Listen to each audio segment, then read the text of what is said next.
లేదండి, కాకరకాయలు అంటే నాకు చాలా ప్రాణం. వారానికి 4 సార్లు అయినా తినాల్సిందే.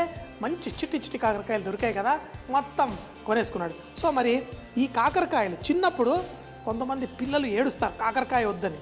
అదే కొంచెం పెద్దగా అయిన తర్వాత ఒక్కసారి రుచి తాకిందంటే సూపర్ అంటే సూపర్ అని తినేస్తారు. వీటి పొట్టని ఇలా విప్పేసుకొని దీంట్లో ఉన్న గింజలు మనం బయటికి లాగి మళ్ళీ వాటిని కూరలో వేసుకుందాం. దానికోసం ఒక స్పూన్ తీసుకొని ఈ కాకరకాయ పొట్టలో ఈ స్పూన్ని ఈ విధంగా చక్కగా దించేసి కాకరకాయ గింజలన్నీ బయటికి తీసేద్దాం. ఏం పర్లేదు, నేను చేసే ఈ కూరకి ఈ కాకరకాయ గింజలన్నీ బయటికి వచ్చేసాయి.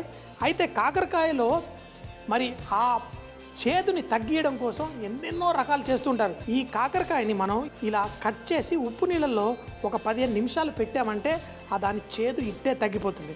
కానీ మనకి ఏం పర్లేదు, ఈరోజు కొంచెం చేదు మంచిగా ఈ మసాలా అంతా పెట్టేసి సూపర్గా ఎంజాయ్ చేద్దాం. చూడండి మన కాకరకాయలు ఇదే విధంగా అన్ని గింజలు తీసేద్దాం. మన కాకరకాయని చక్కగా మనం ఇలా లోపల గింజలు అన్నీ తీసేసాం. ఇప్పుడు ఈ చేసుకున్న ఈ మిశ్రమాన్ని కాకరకాయ లోపల అలాగే ఈ కాకరకాయ బయట కూడా రుద్దేసుకుందాం. ఇలా కాకరకాయని చక్కగా అన్ని పక్కల ఇలా స్టఫింగ్ చేసి ఇప్పుడు వీటిని ఫ్రై చేసుకోవాలి. ఇదే విధంగా మరి అన్ని కాకరకాయల్ని లోపల బయట స్టఫింగ్ చక్కగా చేసుకొని మనం వీటిని ఫ్రై చేసుకుందాం.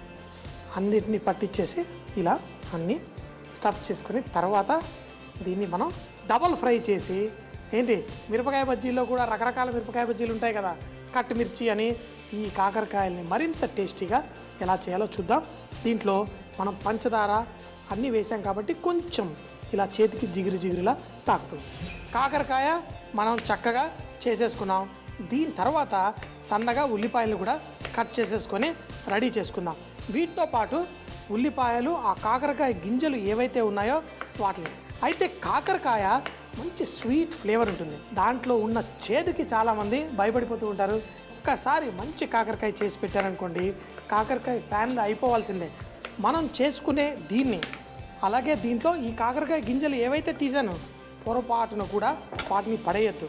వాటిని కూడా సన్నగా మనం చాప్ చేసేసి ఈ కూరలో వేసుకుందాం.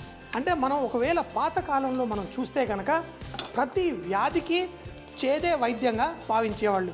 వాళ్ళు ఇచ్చే ఔషధాలు చేదుగా ఉండి ఎటువంటి దాన్నైనా చేదునే చంపేస్తున్నట్టు.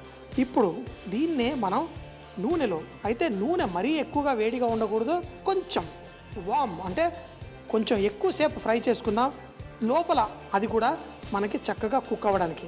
సో ఈ కాకరకాయల్ని ఈ విధంగా నూనెలో వేద్దాం. ఇలా అని చెప్పేసి తొందరపాటులో మనం పైనుంచి వేస్తే కనుక చేతులు కాలే ప్రమాదం ఉంటుంది. మరి చూపించిన విధంగా ఈ కాకరకాయల్ని వేడి వేడి నూనెలో ఒక 6-7 నిమిషాల పాటు స్లోగా ఫ్రై చేసుకోవాలి. ఇందాక చెప్పాను కదా, కట్ మిర్చి అని వింటారు కదా మీరు. మనం మిరపకాయ బజ్జీలన్నీ వేసుకొని తర్వాత దాన్ని మళ్ళీ కట్ చేసి మరోసారి ఫ్రై చేస్తాం. ఈరోజు కూడా ఈ కట్ మిర్చి లాగే ఈ కాకరకాయల్ని మళ్ళీ ఫ్రై చేసుకుందాం.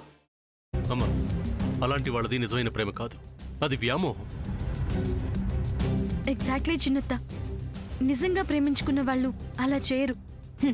ఎంత మనసు విరిగిపోతే కన్న కూతుర్ని పట్టుకొని మా దృష్టిలో చచ్చిపోయా ఉంటుందా తల్లి? అది సరే అమ్మా, తన కూతురుతో తన మాట అనేటప్పుడు ఆమె మాటల్లో వ్యథ, కళ్ళల్లో బాధ గమనించావమ్మా? పెద్దబాబుకు బర్త్డే విషెస్ చెప్పు కూడా వెళ్ళాం కదా. ఊరికే ఎలా కాలిపోతుంది? మంట పెడితేనో పడితేనో తగలబడుతుంది.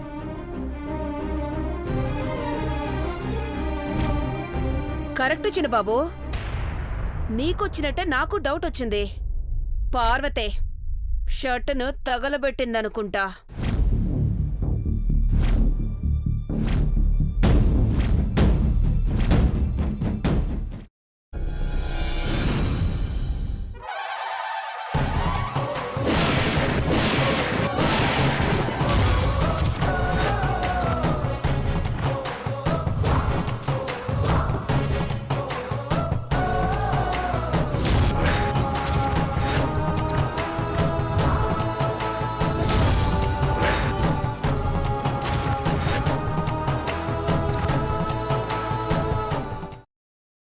తర్వాత పొట్టు తీసేసి చాప్ చేసి పక్కన పెట్టుకోవాలి.